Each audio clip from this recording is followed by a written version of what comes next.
معلومات بسیار مهم برای قوم‌های استرالیا.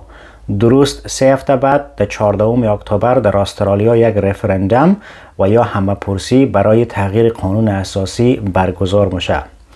اشتراک در انتخابات رفرندوم برای اونایی که سیتیزن استرالیا است اجباری است. رفرندوم قبلی 24 سال پیش بود و با ما خاطر مطمئنیم که تا حالا هیچ کدامشیم در رفرندوم رای ندادین. در این ویدیو ما شما را نشان میدیم که چگونه در یک رفرندوم رای درست بدید. تاریخ رسمی این انتخابات 14 اکتبر است، اما رای زود هنگام از 2 اکتبر آغاز میشه. این رفرندوم مثل انتخابات های معمولی در اسکول ها و کمیونیتی سنتر های منطقه شما برگزار میشه.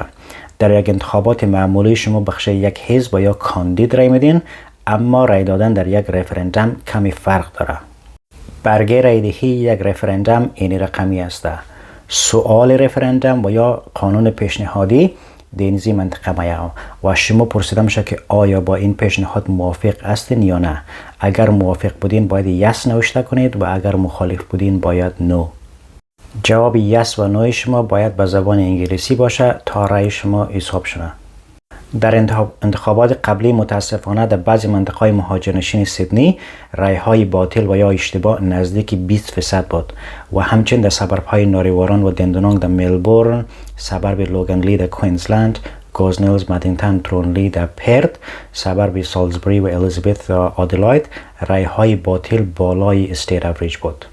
این ویدیو را حتما همراه دوستا و فامیلای خود شیر کنید تا در انتخابات پیشروی اونا بتونه رای درست بده.